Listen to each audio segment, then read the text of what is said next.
Hi folks, Cormac here. Today we're going to make some fish cakes. So you can use whatever kind of fish you want really, but what I'm going to use, I prefer to use smoked fish generally. What I have here is some really nice smoked haddock. And the first step I'm going to do is poach this in some milk. And we've got some aromatics here as well to go. We've got a little bit of thyme, we've got a little bit of bay leaf and a little bit of garlic. So we're going to gently poach that to cook it because it's raw. And then we're going to cook our potatoes, and that's going to be the base. It's going to hold the fish cake together. And we're going to flavour our fish cake then with some whole grain mustard, some creme fraiche, some parsley and tarragon, lemon, spring onion, and salt and pepper, of course. And then we're going to serve it with a little bit of rocket salad and some really nice heirloom tomatoes as well. And we're going to make a really quick Hollandaise sauce. So you're going to need some butter for that, you're going to need some eggs, and you're going to need some flour and some breadcrumbs, because we're going to breadcrumb the outside of our fish cakes. These are my favourite breadcrumbs to use, Panko Breadcrumbs. You can use any breadcrumbs you want really. These are the crispiest breadcrumbs, so I go with these. These are really nice. Quite a few ingredients there, but you don't have to go with all of it. And what you do definitely need is your potatoes for the base if you want to make it this way, your breadcrumbs, some flour, your milk to poach your fish unless you use cooked fish, eggs, and then you can garnish it with whatever you want after that. So first step, we're going to go cook the fish and we're going to cook our potatoes. Peel your potatoes as normal and we're going to simmer them gently in salted water. You don't want to overboil them, it'll make them fall apart and go really watery. I'm using roosters, but any mashing potatoes will work. You don't want to use salad potatoes, they're going to be too waxy and it's going to make your fish cakes really heavy. Once our potatoes are going, we can do our fish next. So milk into the pot along with the aromatics, and we're just going to gently poach it. So no boiling, just gently heat it up and leave it kind of just below a boil, just below a simmer, to cook through nice and slowly.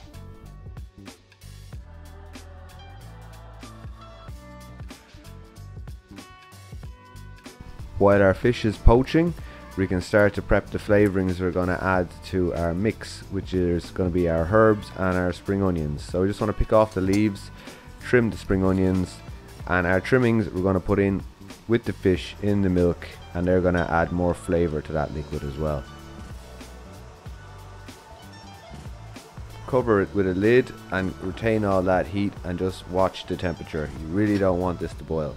Now finally chop our herbs and our spring onions. Set those aside for now. Our fish is ticking over nicely, our potatoes are ticking over nicely, nothing too aggressive. Alright, so now my potatoes ready to be mashed. They're not overcooked, gently cooked. If they go really watery, it's going to be a disaster. So make sure you don't boil them too much. Just take it easy, nice and slow. And now we mash our potatoes as normal using some of our hot poaching liquor milk.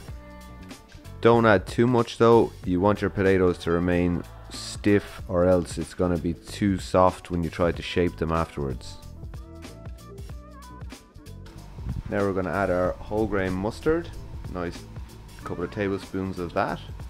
Some of our creme fraiche, that gives it real nice acidity, freshness. Our chopped herbs, our spring onions, and a nice bit of cracked black pepper. We're also going to add some lemon zest and a fraction of juice.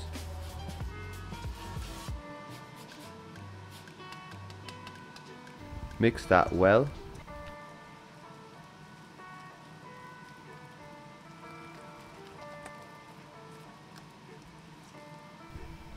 Now time for our fish. We just want to flake that off into nice pieces.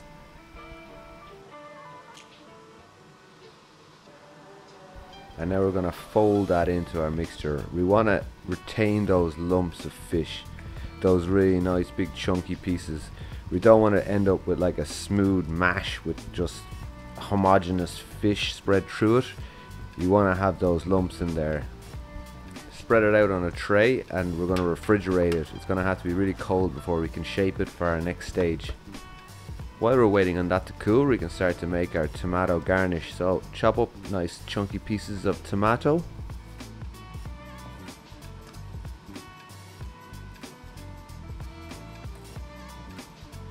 Give them a light season. That's going to draw out the juice from the tomatoes and it's going to form the base of our dressing. Nice glug of olive oil and a thorough mix. My fish mixture is cooled now and I'm going to use a cutter just to shape them, make sure they're uniform sizes, but you don't have to do this. You can just use your hands and just make a hand form shape, but try and keep them somewhat the same size so they cook evenly. Place them on another tray and we're going to let them chill again a bit more when we're finished this. For the coating, we're going to use some flour seasoned with salt and pepper. We're going to have the next stage of our penne is going to be an egg mixture. I'm going to use 3 eggs, 1 whole egg and 2 egg whites. And I'm going to keep my yolks for the Hollandaise, so there's going to be no waste with this. A little dash of milk and a good mix.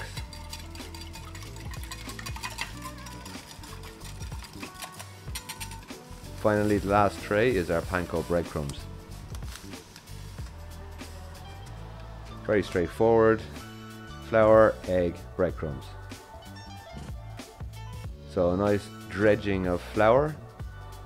Shake off any of the excess. Good coating of the egg.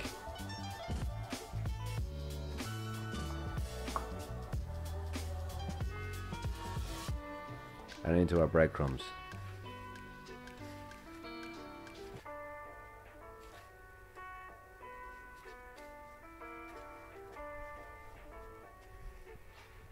I'm going to double panne these, which means they're going to go through the mixture twice. So another dredging of flour, another dip of egg, and another coating of breadcrumbs. That's going to give you a double layer and it's going to reduce the chances these are going to burst when we start to cook them.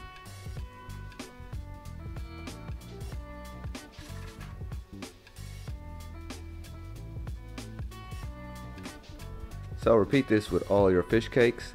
And then back into the fridge for about half an hour to an hour at least. That just helps the egg and the breadcrumbs just set.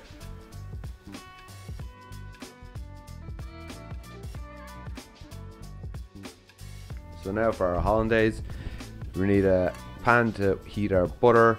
We're going to have another one heating up with our oil in it for our deep frying stage, and we're also going to have a little bit of water in another pot, and we're going to use this silver bowl. That's how we're going to cook our egg yolks for our hollandaise. So egg yolks go in, squeeze the lemon juice, pinch of cayenne pepper. Our water is heating up and we're just going to whisk those ingredients together. And we're just going to cook those au bain-marie.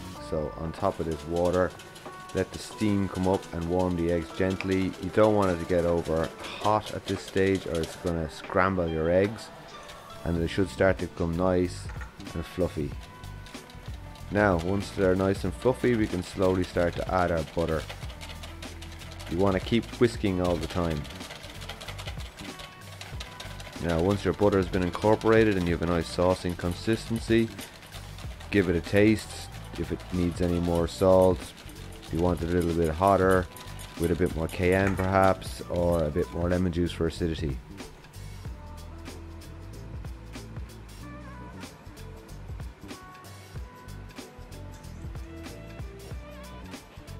Our oil now is 180 degrees, so we're ready to go in with our fish cakes. If you don't have a deep fryer and you're using the stove method, it helps to have a thermometer. Your oil needs to be 180 degrees when they go in, and make sure that you're keeping an eye on this. If you are using a saucepan and hot oil, it is a little bit dangerous to leave it unattended. So as long as you're there with it, it'll be fine. Just don't leave it unattended.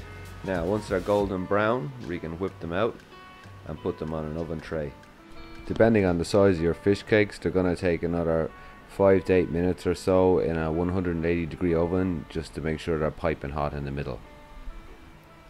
Now we're ready to start to dress our plate. We have our marinated tomatoes here. We're going to take the liquid off those And we're going to use that as the dressing for our rocket.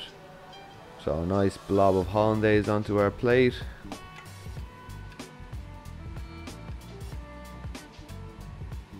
One of our lovely fish cakes. Our lovely marinated tomatoes.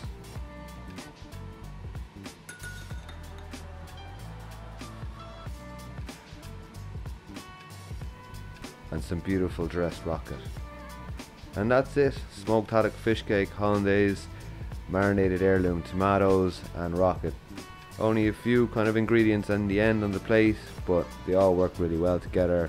Nice little starter dish, nice lunch dish. Hope you give it a try. Cheers for watching. Happy cooking.